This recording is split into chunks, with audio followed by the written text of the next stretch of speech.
వెంకటేశం వీధిలో నడుస్తూ ఉండగా హఠాత్తుగా ఒక గొంతు వినపడింది ఎక్కడి నుంచో.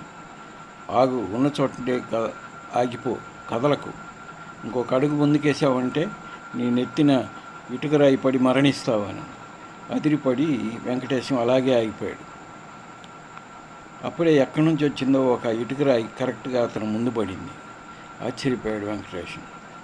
అలాగే ఇంకొక రోజు బజార్లో వెళ్తుంటే, ఆగిపో, ఇంకొక అడుగు వేసావంటే ఓ కారు కింద పడి మరణిస్తావు అన్నది ఆ గొంతు.